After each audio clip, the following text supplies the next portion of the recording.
Debat agama, menurut saya tak ubahnya dengan jualan agama. Saya akan membuktikan bahwa debat agama tak ubahnya dengan jualan agama. Debat biasanya kita dengar ataupun kita saksikan pada waktu misalnya saja pejabat-pejabat publik itu sedang mencalonkan diri untuk menjadi pejabat publik. Pada umumnya debat juga kita temui pada waktu pemilihan presiden, pemilihan kepala daerah. Ada apa dengan debat-debat itu? Atau untuk apa debat-debat itu dilangsungkan atau dilaksanakan?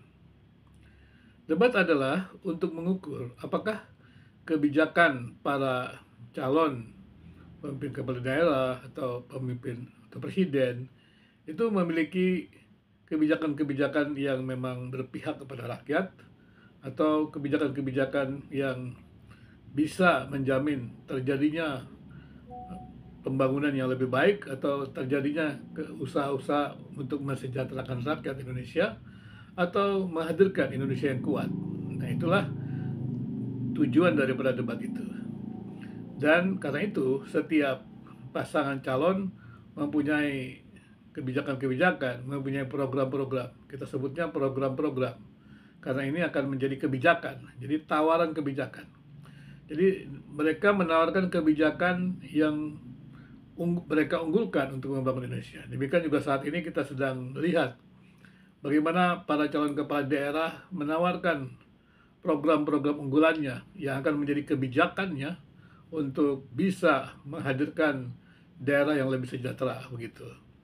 Jadi artinya adalah debat itu menguji apakah kebijakan-kebijakan atau program-program dari pasangan calon itu memang memiliki dasar yang kuat atau juga bisa dikatakan memiliki konsistensi juga dengan apa yang dia utarakan gitu. Artinya adalah ketika dia menyebarkan jargon-jargon tentang pembangunan yang akan dilakukannya, maka ditanya apa landasannya untuk jargon-jargon tersebut. Nah, itulah nanti akan diuji apakah konsisten atau tidak seperti itu. Nah, ketika kemudian juga dilihat misalnya saja kalau di debat-debat yang ada diminta supaya oleh panelis mereka membahas tentang sesuatu hal gitu. Ini juga menjadi sesuatu yang penting, misalnya tentang ekonomi atau tentang politik, maka ditanyakan kebijakan apa yang akan mereka lakukan untuk memajukan persoalan-persoalan ekonomi di Indonesia. Nah, pasangan calon itu kemudian menjelaskan kebijakan-kebijakan mereka dan pasangan calon lain mencoba menyanggah mencari ketidakkonsistenannya gitu atau daripada kebijakan itu. Jadi pada prinsipnya adalah kebijakan itu pada prinsipnya debat itu adalah untuk menguji apakah sebuah kebijakan dari pasangan calon itu yang dibangun dari program-program itu adalah unggul atau tidak. Dan kalau unggulnya di mana, tidak unggulnya di mana. Nah, kemudian dicari mana yang lebih unggul. Jadi tujuannya adalah untuk melihat mana lebih unggul, mana yang lebih relevan untuk pembangunan daerah-daerah Indonesia. Kalau kita bicara tentang pemilihan kepala daerah. Nah, kemudian kalau kita bicara debat agama, apa yang kita harapkan dari debat agama? Karena kita percaya bahwa agama itu atau pindah atau masuknya agama itu adalah kebebasan. Jadi sebenarnya tidak bisa kita menunjukkan kelebihan kekurangan daripada agama-agama yang berbeda, tidak bisa. Karena itu adalah didasarkan oleh iman. Jadi ya artinya setiap agama itu boleh menyaksikan imannya, dan kemudian menjelaskan mengapa dia percaya. Mengapa dia beriman, maka dia percaya. Dia boleh menjelaskan semua yang dia yakini itu. Tetapi ketika dia ingin memperdebatkan bahwa yang dia iman itu lebih baik dari yang lain, nah ini sesuatu yang salah. Bagaimana bisa yang dia imani itu sesuatu yang lebih baik? Yang mungkin didapat adalah kalau orang itu satu iman.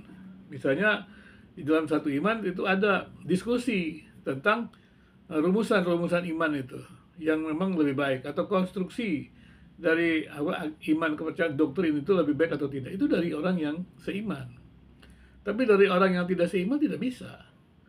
Maka kalau terjadi antara debat agama, yang terjadi adalah apa? Kan tidak ada keuntungannya sebenarnya untuk orang yang beragama itu. Memang ada yang mengatakan, "Apa bisa saya mendapatkan keuntungan dengan debat itu? Saya lebih tahu bagaimana," begitu loh. Kan dia tidak bisa netral juga, dia bukan hakim juga.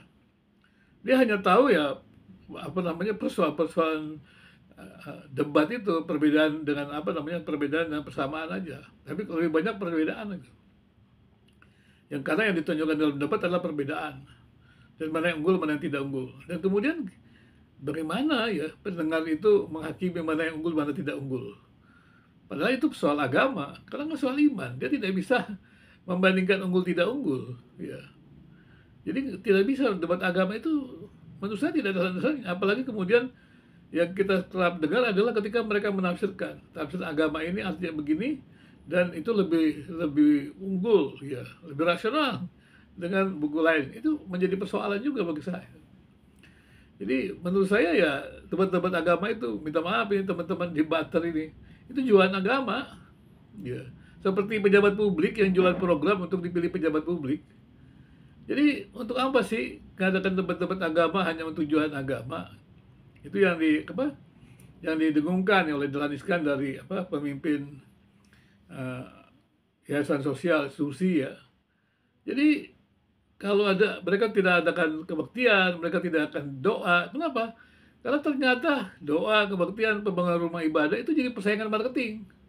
Bangun rumah ibadah besar-besar supaya orang datang beribadah. Karena wah, ada yang bangun ibadah yang besar berarti Tuhan menyertai. Nggak ada buktinya seperti itu.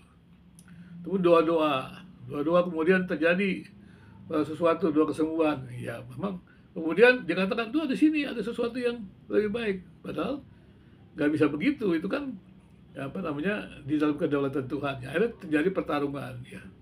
Kemudian jadi institusi. Terjadi institusi, ya pengelolaan institusi, biaya institusi. Dan itu terjadi adalah betul persaingan marketing agama. Nah, ya untuk apa kita melakukan seperti itu? Kalau institusi agama sudah menjadi sebuah institusi yang ya seperti juga negara itu, memang dalam sejarah memang agama itu memakai negara untuk bisa memperkuat dirinya. Jadi kan nggak benar begitu. Kalau agama memakai negara untuk memperkuat dirinya kemudian membinasakan yang lain, kan nggak benar. Tapi kalau memang ya, apa namanya kita punya keyakinannya kita sampaikan saja dengan jujur, dengan terbuka, transparan, tanpa dengan manipulasi. Karena sekali lagi orang pindah agama itu karena anugerah Tuhan, ya, karena karya Allah sendiri bukan karya manusia. Manusia hanya menjadi pewarta saja. Nah itulah kemudian kalau kemudian terjadi juga apa namanya pertarungan-pertarungan yang mengerikan itu, menghujat, menista. Lucu sekali saya, karena agama itu tidak ada usaha untuk menista, karena agama itu kan berasal dari Tuhan. Saya percaya bagaimanapun caranya itu dari Tuhan. Karena kenapa dari Tuhan? Karena Tuhan kebenaran, ketika kebenarannya ada dalam agama-agama, ya dari Tuhan. Karena tidak ada kebenaran yang tidak dari Tuhan. Ya. Jadi tidak ada kebenaran yang tidak berasal dari Tuhan. Nah kalau kebenaran itu disampaikan lewat agama apapun, ya kita percaya agama kebenaran itu dari Tuhan. Ya kita dialog saja. Makanya ketika kita saling belajar, maka kita akan mengetahui kebenaran lebih luas. Wawasan kita lebih luas, pengetahuan kita lebih luas. Pastilah kalau kita mendambakan punya kuantitas, wawasan lebih luas. Tapi ketika kita hidup dalam klaim-klaim kita, membatasi pengetahuan kita, maka kita menjadi kerdil dan menganggap yang lain salah. Fanatisme yang berlebihan, menganggap yang lain menghalangi dia beragama dengan baik. Dan akhirnya menimbulkan cara-cara yang tidak terpuji, penistaan, menegasikan yang lain. Jadi sekali lagi bagi saya debat agama itu ya tak ubahnya dengan jualan agama. Nah, itulah sebabnya pertarungan debat agama itu pertarungannya mengerikan karena pertarungan hidup mati. Menjatuhkan yang lain, menghancurkan yang lain karena seperti dagang. Kalau dagang kan saingannya dihabisi supaya bangkrut gitu. Nah, agama-agama seperti itu, jualan agamanya supaya membangkrutkan agama lain, pindah ke tempat lain. Karena kalau kita lakukan, ayo terjadi perpindahan agama. Ya memang kenapa? Itu kan hak asasi. Tapi kalau terjadi perubahan-perubahan seperti itu karena memang institusinya makin berkurang, apa namanya income-nya, nah itu jualan agama. Sekali lagi saya masih belum bisa melihat bahwa apa namanya kontribusi positif daripada debat agama dibandingkan dengan kerugian yang jauh lebih besar. Jadi menurut saya ya debat agama perlu dihindari. Karena debat agama hampir tak ubahnya dengan jualan agama. Dan kalau sudah kita menjual agama, maka itu bukan untuk kemuliaan agama, itu untuk kepentingan individu atau komunitas. Dan jangan lupa, medsos itu menjadi ramai ketika kita berbicara agama. Nah berarti hati-hati kita menggunakan isu-isu agama hanya untuk sekedar ya meramaikan medsos, tapi memberitakan yang tidak benar. Ini bahaya karena publik itu butuh hal-hal yang benar. Nah kalau Anda tidak pakar situ kemudian Anda membuat isu-isu hanya untuk mendapatkan uang, ya menurut saya itu juga nanti ketahuan juga penipuan-penipuan juga ya. Ya tapi masyarakat juga akan lebih cerdas lah. Masyarakat akan lebih cerdas, lebih kritis begitu. Nanti yang rugi adalah agama.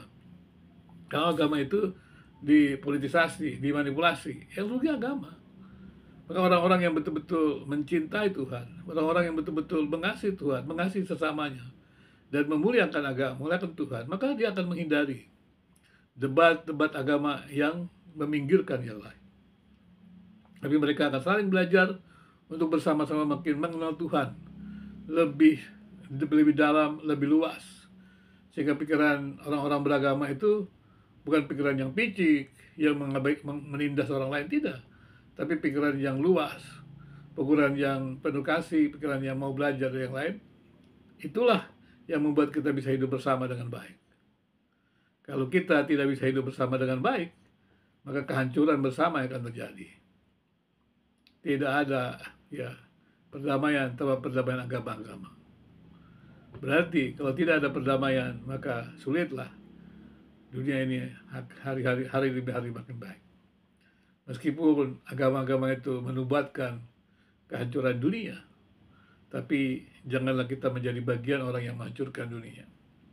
Tapi memelihara ciptaan Tuhan, memelihara siapapun yang memang diizinkan untuk ada. Supaya kita bersama-sama bisa menikmati hidup dalam dunia yang Tuhan ciptakan. Untuk kemudian juga yang percaya bisa menantikan surga yang kekal.